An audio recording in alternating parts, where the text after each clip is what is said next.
A new book shares the saga of one Afghan girl who dared to dream and escape the oppressive Taliban control that was crushing her country. The story of Sola Mahfouz is detailed in the book Defiant Dreams, the journey of an Afghan girl who risked everything for an education. Sola was born in Afghanistan in 1996 and came to realize that education would be her only way out. So, at the age of 16, without even the basic ability to add or subtract, she began secretly to teach herself maths and English. Then in 2016, she managed to escape to the United States, where she is now a quantum computing researcher at Tufts University. And Sola joins us now, along with her Defiant Dreams co-author, Malaina Kapoor. Thank you, both of you, very much for joining us. And Sola, let me start with you. Your story is extraordinary. And before we get to what you're doing at Tufts and what you're doing here in the United States, tell us a little bit about your upbringing in Afghanistan and your access to, or lack of access to, education there, what life looked like for you in Afghanistan. Thanks for having us. So I grew up in Afghanistan, and at age 16, I did not even know how to add and subtract. And it all started when I was 11 years old. I was forced to stop going to school. A group of men came to our door and threatened me if I continued. And from that day on, the restriction on my life only continued to increase. I left home only a couple of times a year, and whenever I did, I had to wear this suffocating burqa that covered me from head to toe. And this book is about how, through education, I escaped that life. I started teaching myself English and later math and science. In 3 years, I went from not knowing how to add and subtract. I went on studying college-level calculus, physics, philosophy, all in the secrecy of my home. And after many, many obstacles, I was able to come to the US, and now I am, as you said, a researcher at Tufts University in quantum information.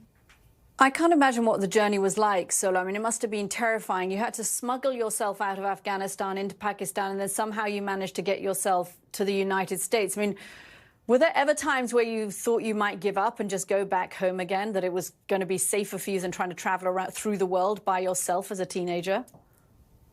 There were many, many times that I felt that, because every step that I took to move forward, there was a new set of problems that I had to face.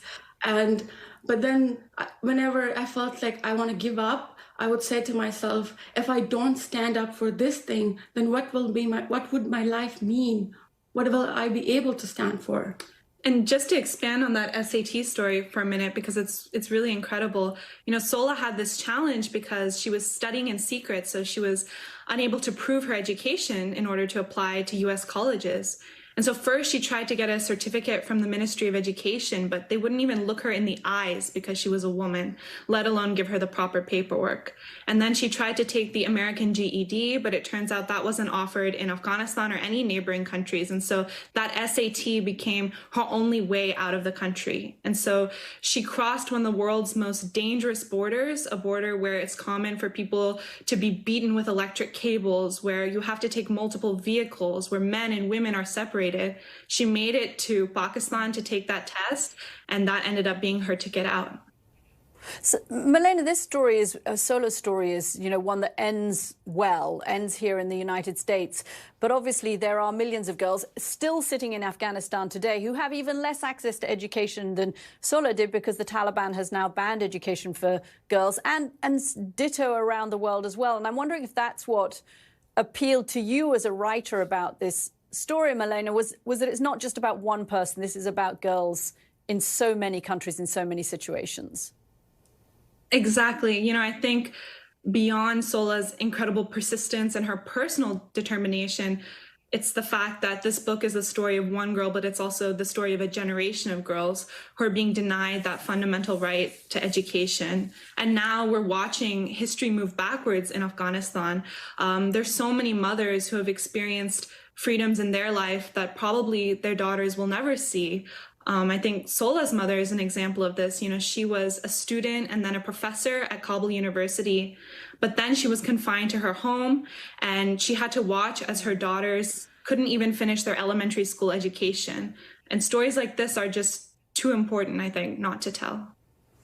Yeah, the new book is titled Defiant Dreams, the journey of an Afghan girl who risked everything for education. Co-authors Sola Mahfouz and Malaina Kapoor, thank you both so much for writing. It's such an important story, and all of those girls still stuck in Afghanistan who can't get an education. I wish that they could have access to the dreams that Sola has had. Coming up,